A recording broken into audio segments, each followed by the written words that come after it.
omukyalo okwebaza simunenya naye ekikolwa kiri ekigambo kye yayogera nti president okunnonda kitegeeza okola mu interest zaki za president kyenkugamba ekyo nti abalamuzi tebalina kulondebwa bwe batyo.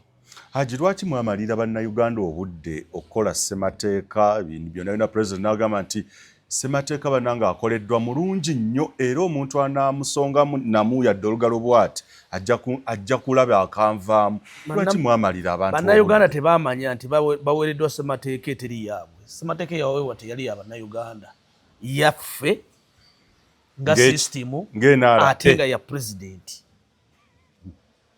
tebangako teba yabannayuganda okanya n'ebigambo bye yali Katikkiro Oweekitiibwa Dan Muliika. Nze ekyo nkikkiriza kubanga nti ebitusinga obungi si ffe tubisalawo ng'abantu. Yes.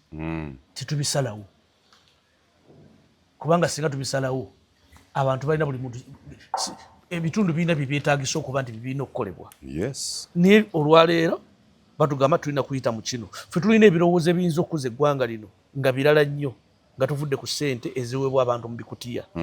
Nga gavumenti emenyesera kumenyeka kukwata ssente zaayo neyeetabuleesi nkola y'abantu baddamu ne bagaggawala. Naye ebyo birowoozo byaffe tebisobola kuwulirwa kubanga tebigasa nsi, tebigasa system. Ekigasa system n'ekibeezaawo system kyekirina okutambula mu lujjudde. So abantu abalowooza nti gundi yali y'abannayuganda, it was not. Before baali balowooza nti ijja kutambula kuba yali n'ebintu birungi nnyo. Ye yatuweebwa mu 1990 gye tulina constitution simbi naye eyatuweebwa eyalayizibwa n'ekolebwa system n'esaba emyaka ena egitambuze gye tulina today. No. Okitegedde? Constitution yaffe eringanga mpale. Buli lwogejja ng'otakka kondo. Kale kagigeze ku musipi gw'empale, omusipi ogusiba empale. Bwogera ng'oyongerako mu maaso. Yes. Buli tutuuka nga tutandise okugejja nga tuteeka mu katuli akalala. Kati gye tulidde eyakyenda si eriwo. Kaakati Haji mu kukyusa omusipi n'essaawa yonna mugenda kuleeta ebisanja mugenda bizzaawo naye nga ebisanja bikomawo naye nga kya myaka 7. Ekisanja ekyo nga Pulezidenti Museveni yagenda okufuga tajja kikkiriza okujja nga alina gwakiteekerateekera kubanga tewali nnyo nsonga emwongeza kisanja mu maaso kubanga okwongera okuweebuuka wajjamu ekisanja kimu wajjamu emyaka 2 ofuze emyaka 40 ofiira ku myaka 5 ate oleeta ekyomusanvu. Haji, omuntu gw'oyogerako omumanyi bulungi. Pulezidenti Museveni akyalina kyaswalira. Anti kati awo apahandi ekyaliwo. Akyalina ekikyasa. Apahandi y'emyaka 5 ekyaliwo. Ekyo tekwati kunyonyo kizibu. Tetulina paniki. Ekyo twala kugenda myaka 7. Propose eyinza okujja. Naye nagamba nti propose eyinza okujja nga onaani teyagireta kubaka bano babawaka ba parliament kubanga naye tali sure nnyo.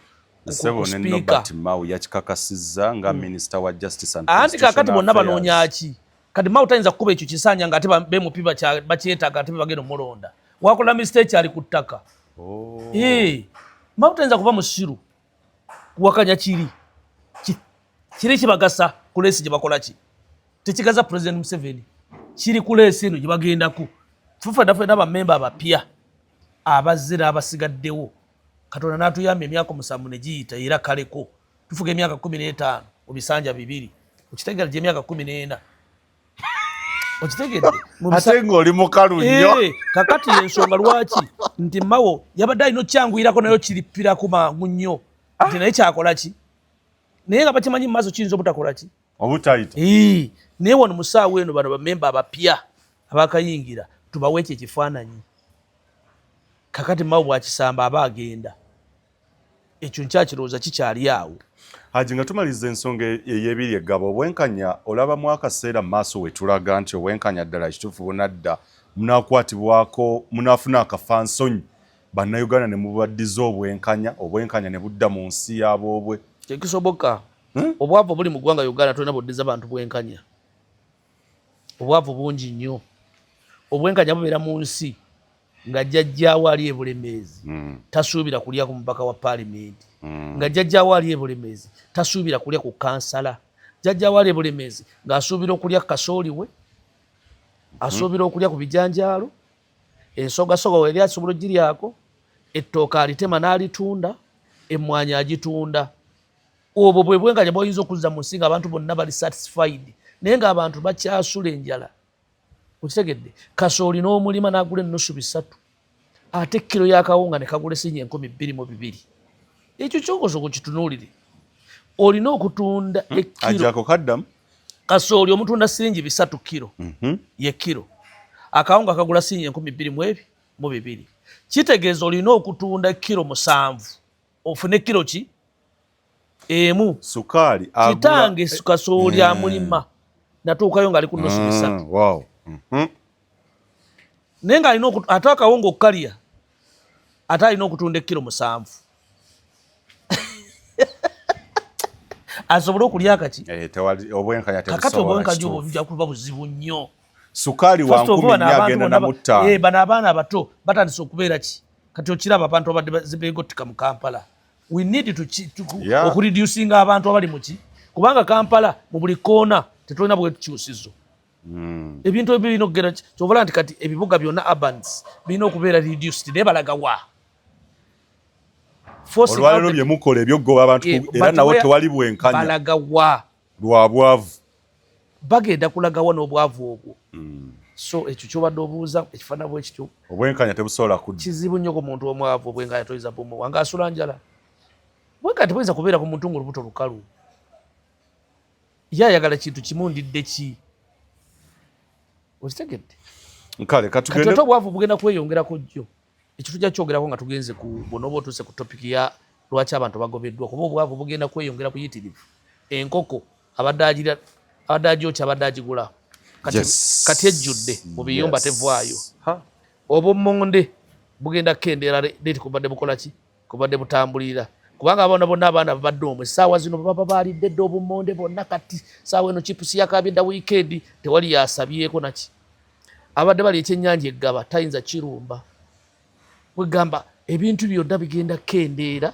olw'ensonga nti consumption erina okukendeera olw'ensonga nti abo bonna boolaba babadde omugotteko balina embuto ng'etteeka babadde bakola kiki wayogera chain twagitemye nti omuntu abadde agula ebintu bijja wano ku street kukola kutya bonna ba street vendors bonna abakolera ku street tugende ku nsonga y'ekyankwanzi abakulu kyankwanzi yakomekerezeddwa kyankwanzi eryo nno lyali ttendekero erya gavumenti ery'obukulembeze National Leadership Institute si ya NRM ne yaggwanga Uganda ate teyali awokka zonna mu Uganda mwalimu zaali bitundu bya Uganda byalimu era lutulidda ngenda zikubuulirawo gye zaaliyo naye eno yasinga okukola ki etandikibwawo mwami wamuyitanga Kalema era yali w'ekibuga mulembe gw'Obote oyo Kalema ye yali bba w'omukyala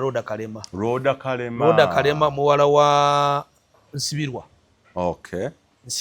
eyali Katikkiro yazaala ono akola ki Mengo Wagwansibira olwaleero ye muwanika kakati ye famire eyo eizo oyo mwana oba muzzukulu oyo Wagwansibirwa ndooza muzzukulu kati yoyo omusajja atandikawo ki atandikawo eyo institute eyo eya Kyankwanzi eyo yagitandikawo kale abakulu njagala mbasomera olupapula lwa gavumenti olwafulumiziddwa nabagambye dda naku z'omwezi 18-19 omwezi gwa kuna omwaka 2026 what transpired in Kyankwanzi kiki ekyagenze oba biki ebyagenze mu maaso ekyankwanzi Guardian eno yawandiikiddwa Simon Peter Tumwine yabadde ayogerezeganyaamuko n'omubaka omulondo wa Kasanda South Abudu Bisaso ngenda kugizza mu Luganda kuba nasoma nsobola ogigira eri mu Luzungu ngenda kugizza mu Luganda direct yes olw'ebbalaza ennaku z'omwezi nga 6 kakati ono ye MP ayogera nti ennaku z'omwezi nga 6 olw'ebbalaza olw'ennaku z'omwezi nga 6 ffenna twagenda maaso ne tukeberebwa COVID-19 ku kisaawe ky'abawanguzi Kololo era twagenda maaso ffenna ne tuweebwa olukusa n'okutukakasa accreditation ku lw'olusirika luno bwe twali tukyali Kololo kunoonya obukakafu ababaka ffenna ffenna twaweebwa ensawo ezaalimu t-shirt ye kibiina kya NRM, manifesto y'ekibiina, amateeka agalambika Parliament, ssemateeka y'eggwanga ti Uganda, ekitabo saako ne pen ekitabo ne pen. Zikaadi ezaali zirina okutukakasa okugenda ekyankwanzi nazo zaatuweebwa. Olunaku olwaddako olw'okubiri ennaku z'omwezi nga 7 essaawa wakati w'essaawa 4 ku makya, ababaka abasinga obungi baali bamaze okutuuka e Kololo ku kisaawe ky'abawanguzi oba ku kisaawe ky'ameefuga eky'Ekololo. Nga zituuka mu ssaawa nga 6:30 mwanattu ffenna twasimbula mu luseregende lw'emmotoka zi baasi okuva e Kololo. Twagenda okutuuka ssaawa 12 ez'olweggulo. Bonna ababaka ba Paalamenti abaali balondeddwa bannakibiina kya NRM baali bataka ekyankwanzi. Kaakati ayogera ku ennyaniriza reception. Bwe twatuuka ekyankwanzi yatwayanirizibwa twatuukira mu kantiini ey'ettendekero lino. Era we twagenda mu maaso oluvannyuma lw'okuyita mu kwekenneenyezebwa, okukeberwa n'okwekebejjebwa okuviira ddala ku main gate oba ku gate we tutuukira. Era twagenda mu maaso ne baddamu okutuwandiisa ffenna abakozi ab'ettendekero lino, era ne tugenda mu maaso ne tuweebwa uniform eya kiragala ey'ettendekero lino saako n'enkofiira. Abaali bagenda mu maaso okubeera nga abatulagirira oba ba instructors ab'ekyankwanzi bagenda mu maaso okutunnyonnyola nti ekyambalo kino ekya green kyekyali kituweereddwa yali uniform eya abantu aba mwoyo gwa ggwanga, patriotic uniforms. Era buli omu yagenda mu maaso n'alagibwa wa wagenda okutuula. Twagenda maaso buli omu n'alagibwa alondeko ekyambalo ekimutuuka, mwami oba omukyala. Oluvannyuma twagenda mu maaso ne tulagibwa ebisenge we twalina okusula bazite dormitories. Era wano nno bino byagenda mu maaso okufuukira ddala ebifo byaffe eby'olubeerera we tulina okubeera nga tusula ennaku oba ebiro 6 ebbanga lye twamalayo.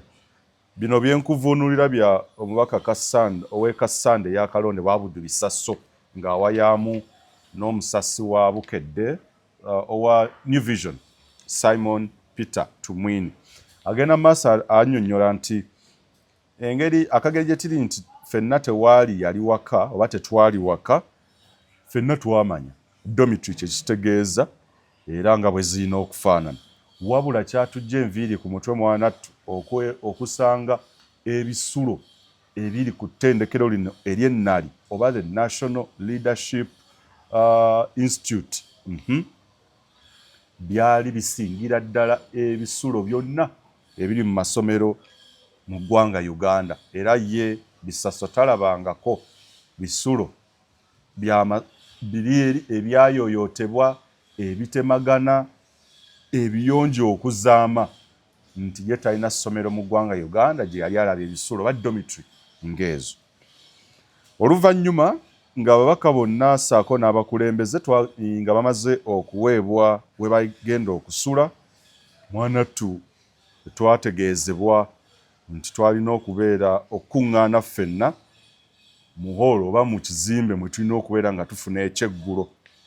Mu kaseera kano Ssaabawandiisi oba omuteesiteesi omukulu ow'ekibiina ki National Resistance Movement Richard Todong yagenda mu maaso n'atubuulira era n'atutegeeza ku puroguramu nga bw'enaatambula olunaku olunaddako. Ate omumyuka we nga ye Rose Namayanja wamu ne Kano OK Rukogota akulira ettendekero lino bagenda mu maaso nabo ne batu briefing oba ne batunnyonnyola ku bye tulina okukola n'ebyo ebitalina kukolebwa. nti era balina okubeera nga babigoberera ebbanga lyonna lye baali balina okubeera ekyankwanzi. Ebisenge ebimu nti byabeerangamu oba byasulangamu abantu 4, naye nze n'abantu abalala ffe twasula mu hoolo era nali okke nakyo agamba nkiddamu nti some rooms had only 4 people, nti ebisenge ebimu byalimu abantu 4 wabula nze n'abantu abalala nti twasula mu weema, yes nyinza okuyita kale hall mwe baaliira wali, and I was very okay with it, era saayina buzibu nakyo. Ng'ebyo byonna biwedde, ng'era tutambudde tugenze ekyankwanzi, mwana twali tetugenze kusanyuka oba kunyumirwa merry making. Era tetwagenda na mifaliso yadde ne kabulangiti olw'ensonga ettendekero lino lyatuwa mwanattu zibulangiti amatiribona saako n'emifaliso. Ng'omuntu omugezigezi, as a wise person, era mwanattu nagenda mu maaso n'entambula n'ekyangwe kyange, omuswaki oba akasenyi, eddagala ly'amannyo, essuuka n'ebintu ebirala ebikozesebwa mu bulamu obwa bulijjo.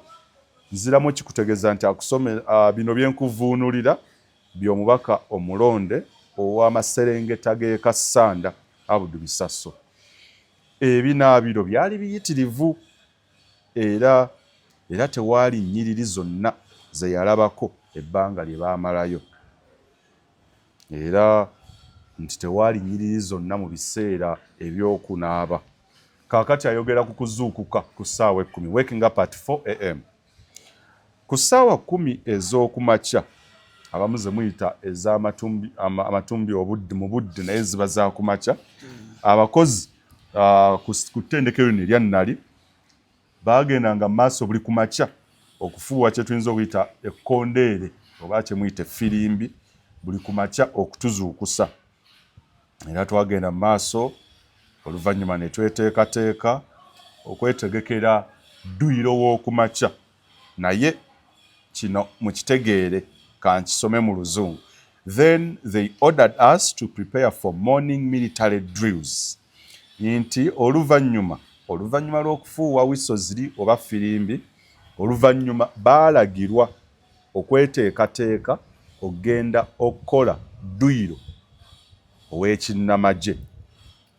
Kaakati nga ziweze essaawa 10:45 ku gadduyiro yali nga wa ddakiika 45, ababaka ffenna ekitebe saako n'abakozi abava ku kitebe ky'NRM Secretariat wamu nga beegasse wamu n'abakozi b'ettendekero lino ery'obukulembeze erya Nnali, baagenda maaso ffenna ne tulagirwa okukuŋŋaana ng'era eky'essomero assembly mu luggya oba mu compound oluvannyuma lw'okukola dduyiro w'amagye.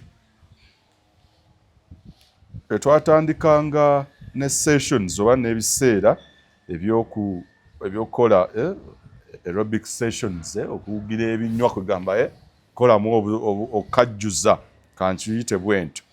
Bino byagenda maaso era okuddamu okukola dduyiro owa military okugendera ddala ku main gate, saako n'okukomawo we baalinga bakubye assembly. Agamba nti dduyiro ono owa kinnamagye yagenderanga ddala mu maaso kumpi essaawa 2:20. So ku ssaawa awo nga 12 twagenda mu maaso okulagirwa buli kumakya ennaku 6 ze baabeerayo, ogenda mu maaso okuddayo mu bisiro byabwe ogate okusenya n'okukola kutya ebirala byonna. Kino kyakolebwanga wakati w'eddakiika 3. Kino kyakolebwanga ddakiika 3 strictly, yes. This was strictly for 30 minutes. No kyalinga kya ddakiika 3.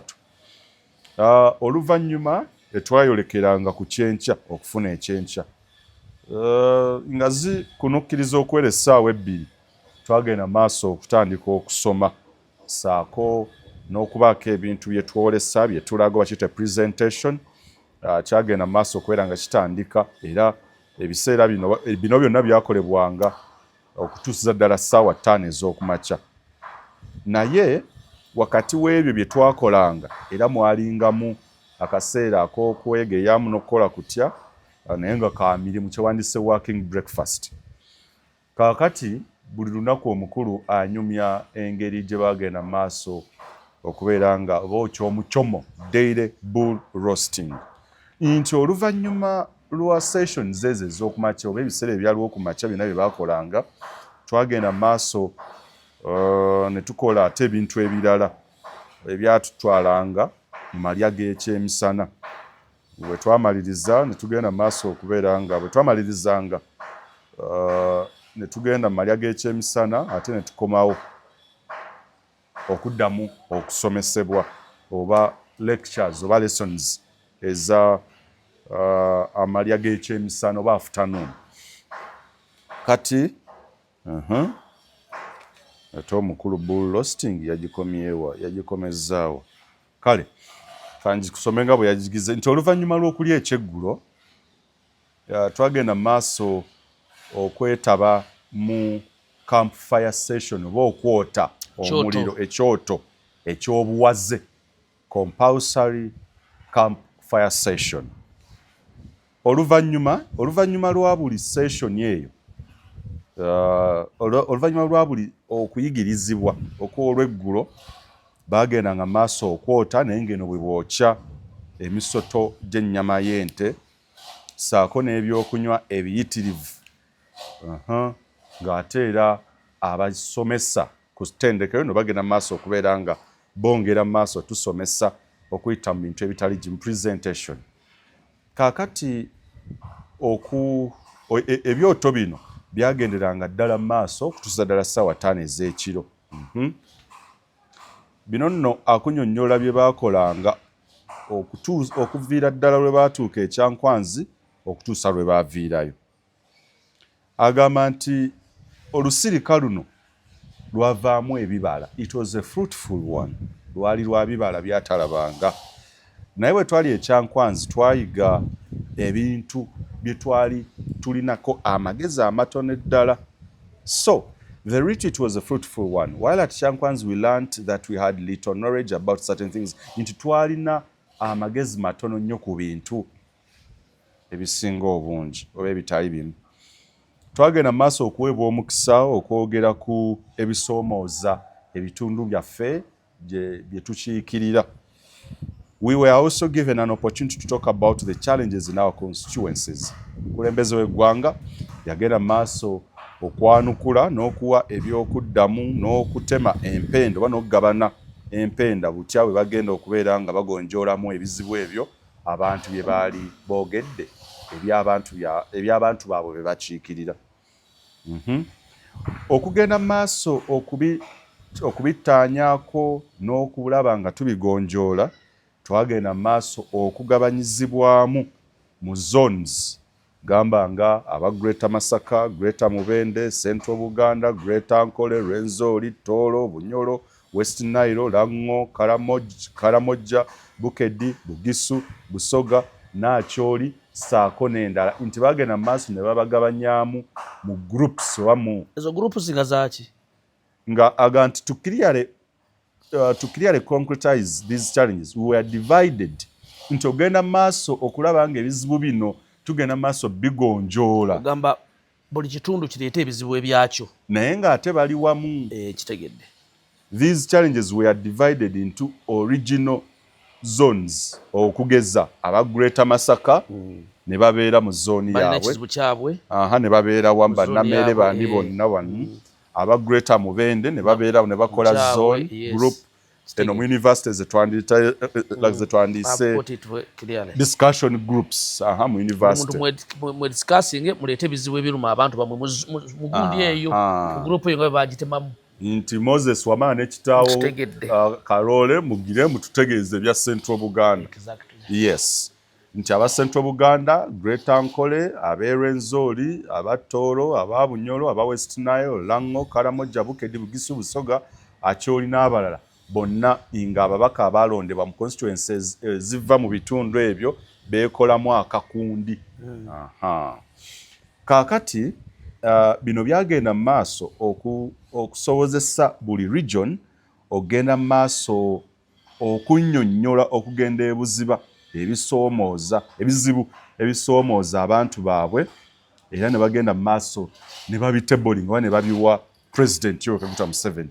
Nga bwe nagambye nti like I said, President yatwalwa akadde okunnyonnyoka ebizibu bino n'okuwa ebyokuddamu eby'ebizibu bino, ate era omubaka ono akunnyonnyola nti byali bikwatwako practical, era n'atuwa n'ebyokuddamu ebirabibwako ebiri practical. Omubaka agenda ku empisa z'okulya oba n'enneeyisa mu biseera ebyokulya, eating habits. Mu kaseera akamu twayigirizibwa engeri y'okwambala, ey'okulya oba n'empisa ez'okulya and n'omukono gwe twalinanga okukozesa nga tulya. At one point we were taught how to dress, about eating habits. Ebintu bino nno oba abantegera mutegera nadde neewazo bisoba mu Lungereza, mu Luzungu, kuba biswaza munansonyiwa bwe mwategedde. Nze taata wange yantegedde dda lwaki saabisobye mu Lungereza. Bisobye mu Luganda lwa nsonga biswaza, naye mu kaseera akamu twategeezebwa, twayigirizibwa engeri gy'okwambalamu, empisa oba n'enneeyisa nga tulya, na mukono ki gwe tulina okukozesa nga tulya.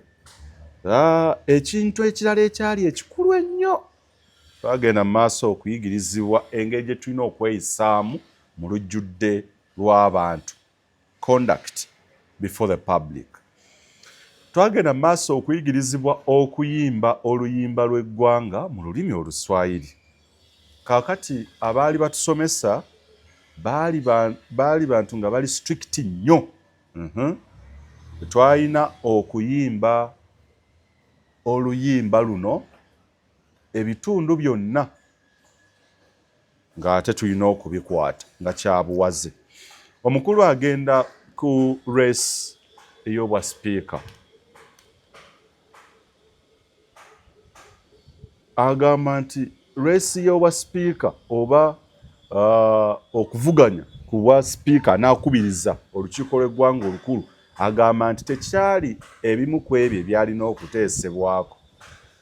Bwe wagendanga mu maaso okwogera kwani anaakubiriza olukiiko lw'eggwanga olukulu, ababaka banno bagendanga mu maaso ne bakutegeeza nti abavuganya baali Anita Among ne Thomas Tayebwa, nti era baamutegeeza nti kuno kwali kusalawo okwakolebwa akakiiko akafuzi era akakulu munda mu kibiina ki National Resistance Movement.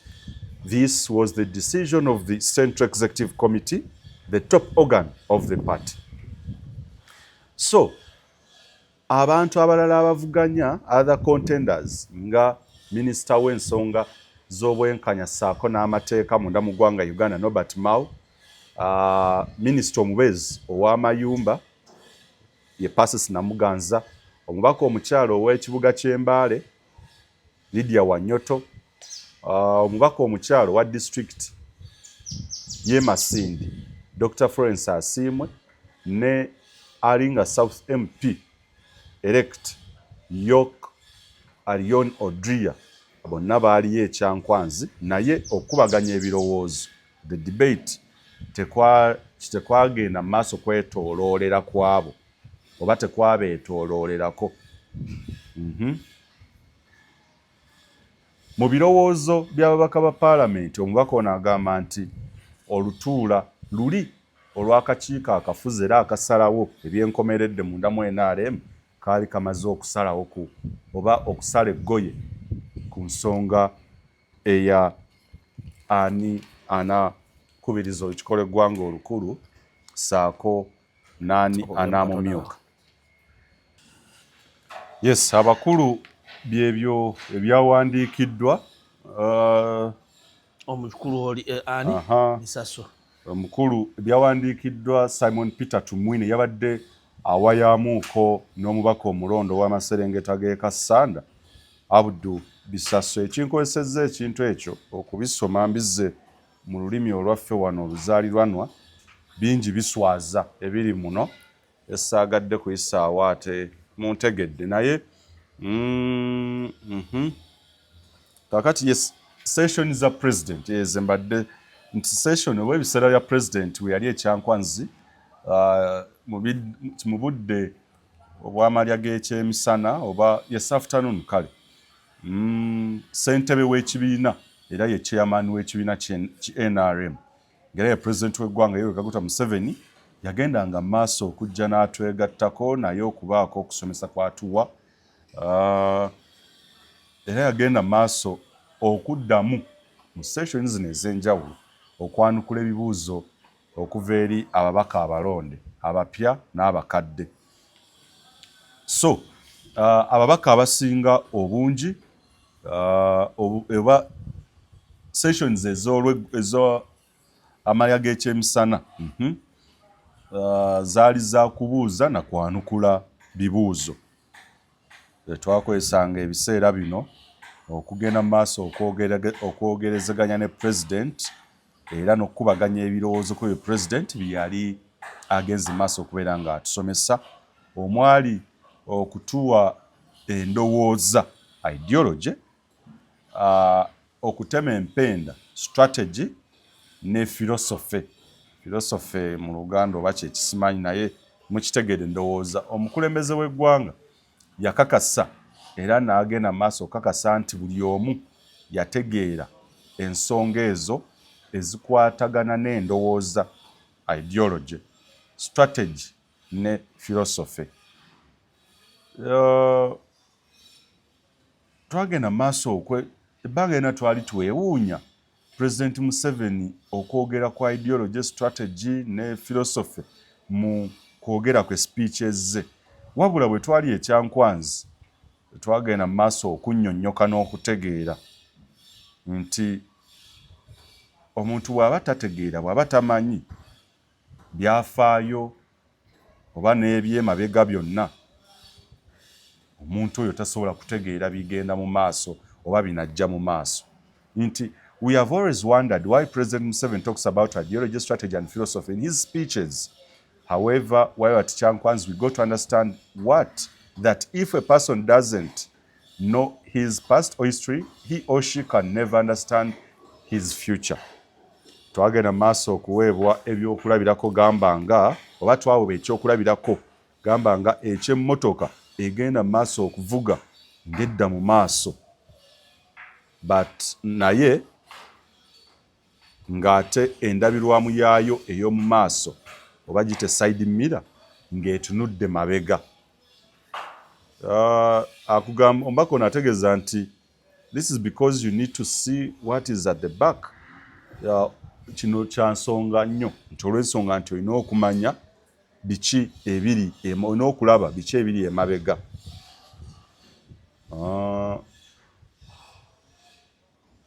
Twategeezebwa ebintu byonna ebigenda mu maaso olwaleero byaliwo era byaliwooko, byali bibaddewooko emabega. Session zino oba obudde bino byagendanga mu maaso wakati w'essaawa emu n'okutuusa essaawa bbiri oba byatuusiza ddala ssaawa emu oba bbiri.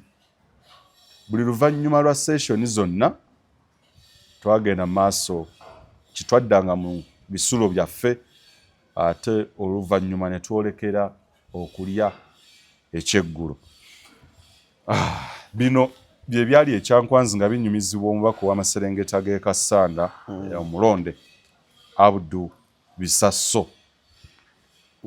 Aji tutandike ku article yonna omubaka byanyumya bikwoleka ki ekiri ekyankwanzi bye bino ebibeera ekyankwanzi. Ekisookera ddala ekiri ekyankwanzi akugambye tetukyogeddeko okumala ebbanga ddene. Olina okumanya gy'ova, omanye w'oli, omanye ne w'olaga. Mu history tulina kuyigamu. ebibi n'ebirungi tujjemu ebyo ebigasa ensi. Nkulu Bisaso yeebale alina ebintu bingi byayogeddeko awo ye nga ye bye yawulira.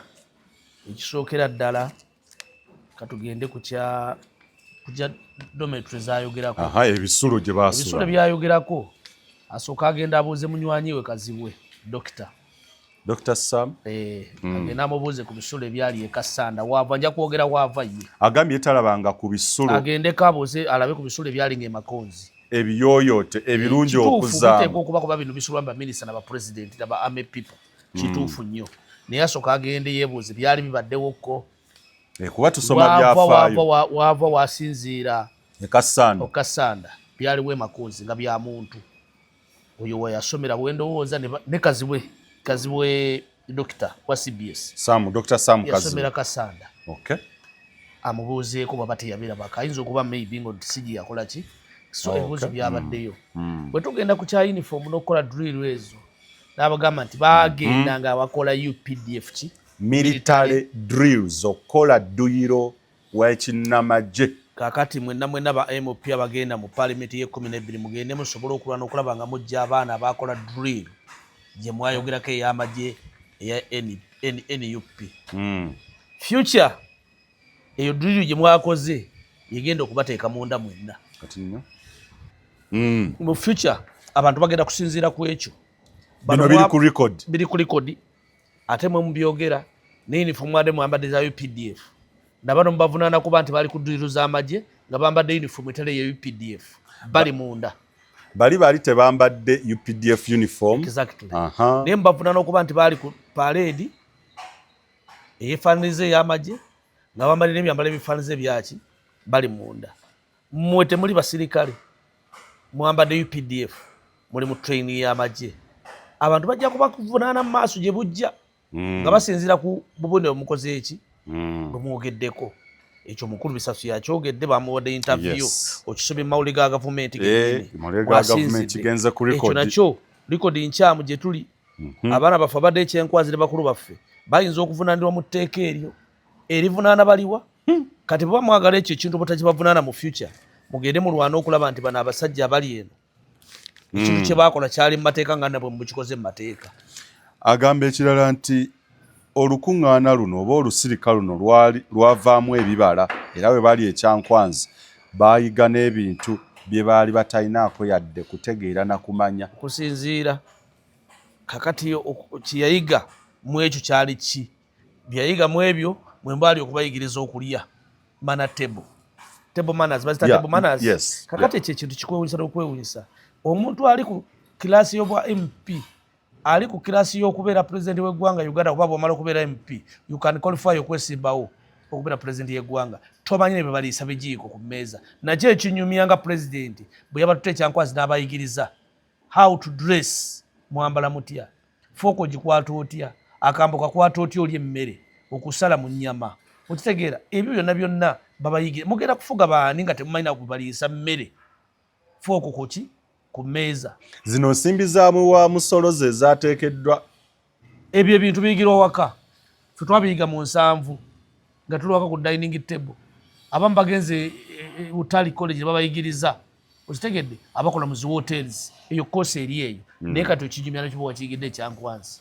Oba tomanyi balya mmere ku table. Ebintu bye tusomera ewaka. N'omukono ogulya. Mujapazi oli otya? Mujapazi gwe MP oli ayo otya? Atamanyi bakola ki? Ne balya. Okitegeera tamanyi ne batuula. Tamanyi lwaki bamutaka tawula akokyabuuza katolese kaaki. Lwaba bamutaka apron okesi bamubulago. He doesn't know anything. Wabula agenda kubeera. Be babaka ba parliament. Abajo 12. Kakati mulimu ebintu ebituswaza obuki? Ebituswaza obuswaza. Excitement. Nabagamba muleke kujja buli muntu kujja ku mawulire. Mujja kwogera ensobi mpitirivu. Laba byanyumya. Munyumya kya mandaazi kati bino binyumiza abantu mu vision w'eggwanga ennamba. Bantu basoma eby'MP agenza okuyiga bwe bali emmere. Munyumya abantu babadde mwole ku michomo. Nti bane ebikibi mwabadde mwe. Mugisirikire ekyo jammwe. Michomo oyogera gyaki? Abantu banyiivu. Muonona sente bonna ku muttente mbu mulya michomo. Tobannyonnyola ebyo bisigaleyo mu kyama byaffe. Haji olupapula lwonna page lukulaga teri sensi abeera Kyankwanzi. Exactly. Kakati lwaki temusirikira byama byaffe Kyankwanzi muleete ebitono bisobola okubeerawo munenya okugira ebyama byammwe. Yes, ebitali makulu ekyo kino tweta mu vision nakyo baku interviewing. Eriyo abantu abadde basobola okubeera interviewed baatidde buti abantu batya buti. Toyinza kugenda kugamba Mike Mukula mu interviewing agenda kwogera nti bali abatya emmere. Emmere agiridde okuva mu nsango. Naye ngeri ekyamakulu ekibeerayo. Kubayigiriza okugamba endowooza. Ekibiina gye baba tutokola ki. Tukkiriza tutya, tulonda tutya, ate gwe tuwagira. Okitegedde? Kalike nkugambye akabwe mupyo kategedde. Gundi yakoogedde dda akugambye ono wano nti bonna buli gwobadde obuuza kugamba tuliraba speaker babiri already kyekigambo kiri kye nagambye. Ono kyeyagambye bonna bagenda mu kiti ekyo bamaze obbakwata. Kati ono byonna interview yonna gye bamubuuzizza sirabye mu kintu ky'amakulu kiri awo. Akugambye ekirala zones. Yes. Bazonies. Kakati kyetugamba abantu. President yababuuzizza ebizibu. Lwaki ozoninga abantu? Tukugamba ekyo ekintu buli ggwanga Uganda federal system etambula eri nakyo. Buli ggwanga lirina ekizibu ekyaliyo. You don't want to talk about federal system and you are zoning the people mu bukundi. Buli muntu ayogera ebibye. Ebyo tebyetaagisa na bano b'MP. Eggwanga lituule National Planning Authority. Ejja kutegeera ebizibu by'eggwanga. Va ku bano b'MP. Tamanyi na kyaliko. Okitegedde? Ye ajja kulowooza ekintu kye ku kyalo kye beetaagisa kyajja okubuulira. Tajja kubula kiri kintu general mu kyonna kwakola assessment nti e Kassanda balina kizibu ki. E Kassanda tulinayo golodi. National Planning Authority golodi ona pe Kassanda banna Kassanda bamufunamu ki. Ekyo ekizibu kyaki? Sente zigenda okufika ne Kassanda. Tulina kukola wuki twalewo essomero Makonzi, twagala okuzzaawo essomero erya gavumenti, twagala okuzzaawo eddwaliro nga sente ziva mu golodi ono. Okitegedde? Bagenda kwogera byabwe, president afuza ati ebisanja 7. Ekyo kiri mu mind zaabwe. Tebali ku mind y'ekigenda kutaasa abazzukulu baabwe gye bujja. Kati zone gye mwogerako yali badde egenda nti Masaka balina ki, nti Masaka twalina emmwanyi, twalina ebyuma kumpi buli ka center, twagala kuzza ebyuma byaffe by'emmwanyi tubize Masaka. Twalina ekyuma ky'ennaanansi kikomeyo Masaka. Ekibuga twalina ki, twalina ABCD. Ebyo ze zones naye nga ziri national authority, planning authority, not by MPs. Bemupya obwongo butono nnyo. Ekyo kikulaga abasajja bagasoma byabagamba bulijjo. Bemupya ffe namba esinga obungi. The qualified kwokya michomo.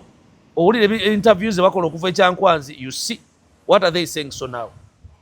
Eyo sense kyeri mu ekyo. Bano bebagenda ofuna obukadde 10 n'emmotoka 315 obukadde. Let us talk about obukadde 10 katono nnyo. BMP ati soke tumalize kano haji akazones omukulu akugamba yes kuba ekyo 10 ekijjako mukulu akugamba nti okusobola okugonjoola ebizibu byonna obulungi omukulu myaka 4 ebizibu ababaka banene abapya be balina omutegeeza ebizibu balina okutegeeza National Planning Authority college ekintu n'ebintu byaba bagamba is catching their brain. Agenda ye gyatwala mu maaso n'etuuka etya mu maaso. Bano bakozi nakugamba bano bali ku Moroke badde etubidde gye basindika NRA buses or whatever eri mad stack. These people they must push it okugijjamu bwe batuusa ebagani mulina ebisoto ku ngato temulinnya ebaleka awo enoonya abalala abali kiriini kubanga buli muntu yenna alina ebisoto byentegeeza ye muntu alina mind y'eggwanga ye Ssemujju. Bw'omala okwogera mind y'eggwanga mu NRA tetukwetaagamu. Ebo ina ebisoto mu baasi yaffe ogera gikola ki bisasu tumwagala nnyo ali kiriini. Ono abakolera ono ye mubaka oyagera kubuuza tulonda ki Ssemujju tojamuga tulonda ki byogenda okulonda ayagala kusooka bivunza tetumwetaaga mu baasi. These people we need. Kati bano bonna bakolera ffe bayamba ffe. Bisaso akutte NRM n'akulaga ekikula ky'ababaka be mulina betulina beebo. Tugende ku bukadde 10. Obukadde 10 omukulu yabadde abasiibula naye nga tetunnajja yagambye nti enguzi ababaka ba paalamenti nti tayagalayo nguzi naye enguzi gy'ayogerako ku paalamenti Anita Among asongeddwamu nnyo olunwe okudibaga okozesa ensimbi y'omuwi w'omusolo mu ngeri etategeerekeka aliko n'envumbo olwaleero ez'amawanga agatali gamu aga Bulaaya ku ngeri gy'adibagamu ensimbi n'obulyake n'obubbi. Pulezidenti yabadde alumba Anita Amongo, kiki kye yabadde ayogera ku nguzi ekituufu ng'ayogera ku paalamenti? Pulezidenti aba akakinga buwongo bwene waffe ebweru si mu paalamenti. Ekyokwogera ku nguzi mu paalamenti kyaba takitegeeza era tekigenda kukola makulu. Wabula ffe abamuwulira tufuna amawulire amalungi tugaa nti pulezidenti ayogedde nnyo ku ki? Ku buli bw'enguzi. Nakugamba nti pulezidenti okukola obuli bw'enguzi alina kudda eri bannansi kubasaba tumusonyiwe. Tusonyiwe gavumenti yaffe yonna nga bwe badde etambuza tutandike ekipya. Kubanga nakugamba nti obuli bw'enguzi ng'otandise obunoonya tutookera ku pulezidenti Museveni gwe tutandikirako. Yatuwa obukakafu tyafuna obukadde 3. Byalina bijja mu bukadde 3. Kakati ekyo ky'obuli bw'enguzi tukyogerako mu paalamenti. Naye ffeeno ebweru tujja tukitwala ne kigaziwa ti pulezidenti yabadde nnyo ku buli bwaki. Yayise gundi yayita ono omukyala owaawa ow'Erwengo n'amugamba neekweka lwa buli bwanguzi. Omubaka omulama n'atuuka n'okwekweka pulezidenti. Naawe pulezidenti n'okimanyi nti omubaka aneekweka lwa buli bwaki bwanguzi ali n'ogamba nti wamusonyiwa. Toli kooti. Yes. Lwaki osonyiwa oli ng'ate yali asereza obuli bw'enguzi? Muleke kooti emukole ki? Emulamule. N'ogamba nti obuli bw'enguzi ogenze ng'abantu bonna okuva ku vice president up down bonna balina sikando z'amabaati. Oba togamba nti ogenda kulwanyisa buli bwanguzi. Wabula ffene ekifaananyi tukifuna ti pulezidenti waffe kuda agenda kukola ki? Agenda kubeera so ega mu kulwanyisa obuli bw'enguzi. Ekyokubiri, bw'oba ogenda kulwanyisa buli bw'enguzi, MP yafunye obukadde 3 bwa mmotoka. 315. Ababadde mu paalamenti bagenda kugula mmotoka bagenda kweyambisa eyo gye babadde balina obukadde 3 bwa bwereere. Abapiya bayinza okufuna obukadde 3, bayinza okugula emmotoka, bayinza okugula entonotono. Kakati wali mu Kampala bw'aba afunye obukadde 3 tewali nsonga lwaki ajja kugula mmotoka ya bukadde 3. Kampala agenda kutambula. Ye bameka abazigula? Ajja kufuga emmotoka entonotono afuna obukadde 3. Ekyokubiri, omuntu yennyini wakwata obukadde kakadde kamu n'okawa Paris Volmoto n'okawa abasajja n'abakyala bamaama baffe bannyinaffe bakazi baffe n'abaana baffe n'obawa sente ezo zibayambe ne baziteeka ku buturuzi mu Kampala. Buturuzi bwe buno bustalls bubateeka ennyaanya wazeezeewo. Esente zaffe ezo mukadde emu ogenda kuzibanja ani? Kubanga wazimuwera takyaliwo. Wadulesi wamuwera emiliyoni mutakola ki? Yavuddewo. Ogenda zimubanyizaawa. Ye omubanja akakadde si bwe kiri? Bwe wabadde 10 alina 3 alina miliyoni 4 alina benefits alina enguzi omuwadde obukadde 10 otegeeza ki? Obukadde 10 obwo butegeeza ki? Obwogerako ki Haji? Obukadde 10 yabasiibuza gye balanga enguzi on my side. Kyekibuzo bawa bwaki? Bagenda zikozesa. Balina 3 ekyo kimu. Balina almost like 40 million, more than 40 million za musaala. Balina ez'obukiiko kubatuula. Balina ze bagenda okuyisa mu ddiiru zaabwe ezonna ssente. Balina per diem. Balina per diem lwa bagenza okutambula n'okukola ki? Ziri awo. What for 100 million? Lwaki ono mmwe miliyoni 10 nga gowa PDM miliyoni emu omugyewo tomugamba nti ezo zikusonyiye? Ye ssente z'ogaba zivaawa? Ziva ku budget ki? Ekyo nakyo kyebuuzibwa. Eggwanga lyavu nnyo. Teryetaaga na kuwulira bukadde 10 ekyo nti oziwadde obuntu. Wabula point esinga obukulu, bannaye mwena abafuna ssente za gavumenti muzikozese bulungi. Time it will come, you'll pay that money. Akaseera kajja. Time it will come. Forget about President Museveni. Agenda gamba nazibawa. Mwogere mwazikozesa mutya. Ye bagenda muga nti ye nazibawa ssente. Naye boogere bazikozesa batya. Ogenda kwogera ki? Kwajja zibasaba. Ezo ssente za ggwanga, ssente za President Museveni bannaye. It's a Ugandan people. Ssente bazijja ku musolo. Pay as you earn. Abakola mu gavumenti basala kumpi ebitundu 4 ku buli 10 oba 3 ku buli 10. Abalinya boda abalima abagula eddagala, buli muntu yenna mu ggwanga asasula. Ze ssente zemukola ki? Tewaliwo NRM faamu gyerina gyetunda nti nebawa ssente. Terina bizinesi neki nti wesinziira kwejja ssente zebakola ki? Ssente muzire nga muzimanyi. Eriyo ansa okubuuza 10 wakiteekawa. Ekyo mugenda kyogera. Emmotoka gye wagula ey'ebisatu bakuwa 3 teeka likuwadde emmotoka ya bukadde 3. 315. Ogenda ku lisiiti yagigula. ate receipt egenda kukoma ku ekyo pulako agikola receipt bagenda kule ku chassis number ani yagireeta kuba muyinza okulowooza nti oguze bisatu otegewo ka pulimo akaanamu 5 okayita ak'ebisatu ogenda kubinnyonnyola kati ababaka beetaaga ababaka abaweza abali mu myaka eyo 7 n'okugenda mu maaso beetaaga medical insurance cover era n'olw'ensonga eyo Parliament yafulumizza ensimbi yeetaaga. The Parliamentary Commission has presented a budget of 1.195 trillion for the new financial year mwemuli obuwumbi 117 eza allowances ez'ababaka obuwumbi 73 bamwe ba Parliament abavuddemu abawumula oba abakyasavinga no eno Parliament ye 12 ejja abalimu bokka oba ate bana ba X nabo bagenda mu eyo oba tebaliimu eno yagundi serving MP yes nti beetaaga trillion emu oba akatabali kakamu n'obukadde 195 mu mwaka gw'ebyensimbi ogujja kwezo obuwumbi 117 za allowance obuwumbi 73 za kutalaaga okutambula okugenda e Bulaaya. Esente endala kuliko emisaala gyabwe akaseka 1 trillion statutory salaries omuli obuwumbi 119 emoluments obuwumbi 579 allowance medical expenses obuwumbi 22 okutambula wano munda mu ggwanga Uganda ebweru w'eggwanga obuwumbi 17 gratuity obuwumbi 27 kati waba n'ababaka abafuluma so donations okudonating obudonatings obuwumbi 24 donations. Kakati wabala ebyo byonna bino biwulira kitulaga bulazi nti emu ku bitongole ebituvunaanyizibwako yavadda ku bannayuganda tebaliiko kubanga esente ezo zemwogerako ezo buli financial year mukwate sente muziteeke emulago mukwate sente muziteeke ekiboga mukwate sente muziteeke ekiryandongo sente zijja kugenda ziyamba kubanga MP ekiryandongo gyali ewaayo owegindi gyali abantu bagende nga babajjanjabira wano.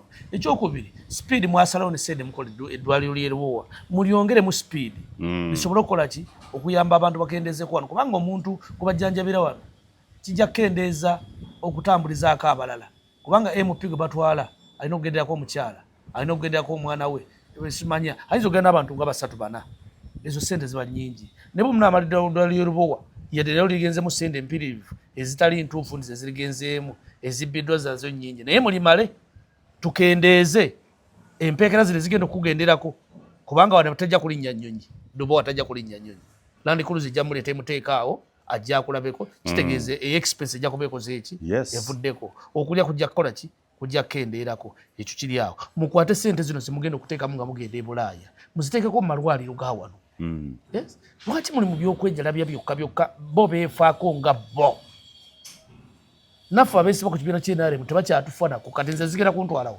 waliwo yakugambye ebirowoozo by'olina amagezi g'olina amayitirivu lwaki okyawagira NRM ku bintu bino bwe biti n'ebyabadde ekyankwanzi obubaka wuuyo akunnyonnyola bamuwadde interview ya page namba mukomulamba onzikiza ekibuuzo ekyo nkiddemu essebo kakati ekibuuzo ekyo nkiddemu ebintu bibiri alina okumanya eyambuza ekibuuzo ambuza ekibuuzo nga kituufu si mukyamukumbuza kibuuzo ekyo kubanga jja n'agamba lwaki oyogera ebyo alina osigala ng'okyakola ki okyali mu bbaasi ebirowoozo by'olina ebintu bibiri ngenda kumwanukula mu bibuuzo ngenda kumuddamu ebintu bibiri olwobeeranga ne taata bw'obeeranga ne muganda wo nga muguwa ddalu mukulembezenga tomukkirizanga kuva mabega okulembezenga mwatambule naye buli olaba akyuse mudu omanya nti kati azze kutema osobola okwetaasa osobola okwetaasizaawo.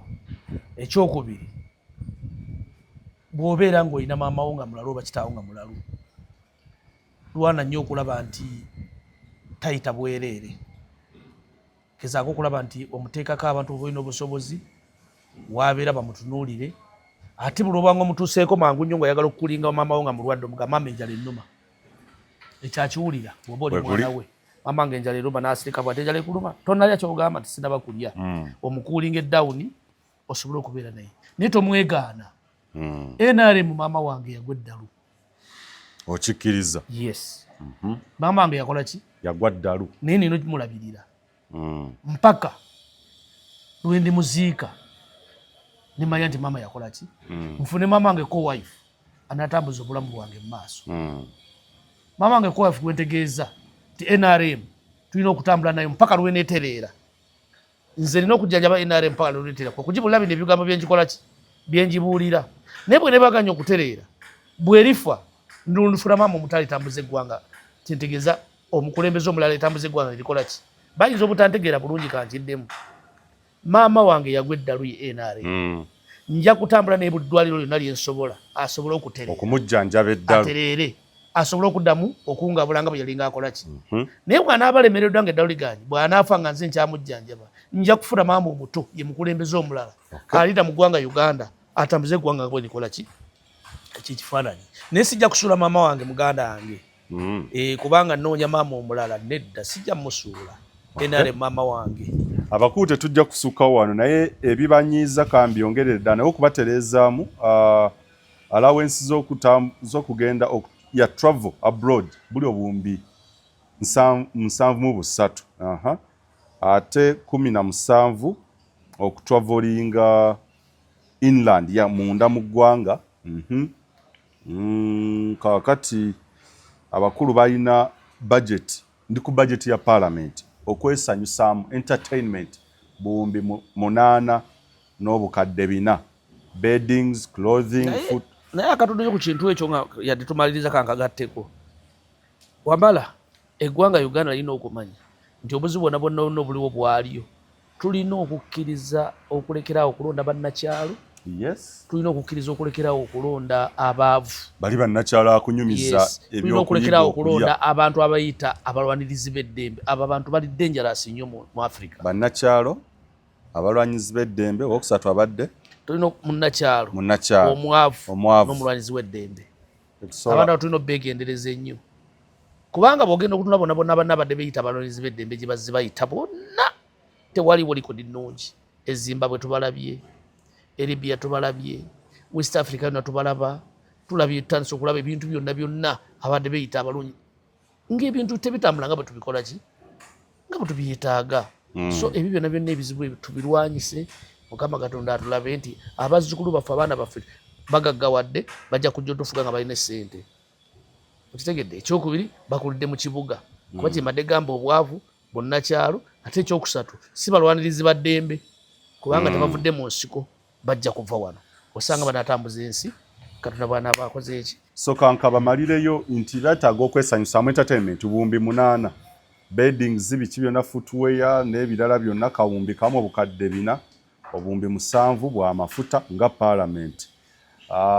Wabaawo abafudde beetaaga okuziika n'okukola kutya benefits z'okufa benefits n'okuziika kawumbi kamu 1.371 billion. Workshop meeting seminar buwumbi 11 social security NSSF buwumbi 36 treatment oba okujjanjabwa ebunaayira ebweru akakiiko kasabye oba kayisizza obuwumbi 5 mu obukadde 600 okujjanjaba ababaka ba parliament ebweru w'eggwanga. Kakati the required extra funds obuwumbi were presented on Thursday. Yes, buno obuwumbi obutaano bwenkugambye balina okubeera nga bajjanjabwa emitala w'amayanja. Kakati kankweko ku ensimbi ze